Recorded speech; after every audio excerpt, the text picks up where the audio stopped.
మీకు 11 సీట్లు మీకు ఎందుకు వచ్చి అంత పరిపాలన అంత చక్కగా చేస్తే ఆ 11 సీట్లు మీకు అంత పెరుగును. మీకు 11 సీట్లతో మీరు ఆగిపోయారు. అసెంబ్లీకి కూడా ఎలా నేను పరిస్థితి అయిపోయింది. ప్రజలు ఎంత చక్కటైన మీకు తీర్పు ఇచ్చారండి.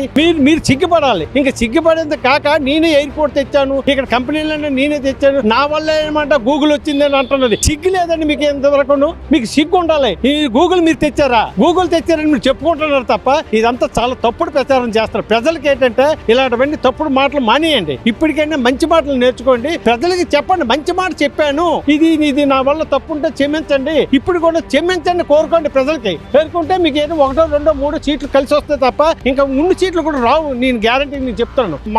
మార్చుకోలేకపోతే మీ నాయకులకు చెప్పకపోతే మీరు కూడా ఇదే పద్ధతిలో నడిస్తే మట్టుగా ఇది మీరు పరిపాలనలో మీరు ఉండరు. లేకపోతే భవిష్యత్తులోనే మీరు కాకపోతే ఇంకోళ్ళు ఎవరెవరో వస్తారు. చంద్రబాబు నాయుడు ఆరోగ్యం బాగుండాలని ప్రజలందరూ కోరుకుంటున్నారు. నెక్స్ట్ కూడా అతనే సీఎం. మీరేమి కంగారు పడిపోతున్నారు. మీరు జీవితంలోనూ ఇక్కడ పరిపాలించడం కాదు, మీకు వేరే దగ్గర ఉంది, అందులో మీరు పరిపాలించుకుంటారు. మీరు ఆ జైల్లోనే ఉంటారు. మీకు మేము అనుకుంటున్నాం మేము.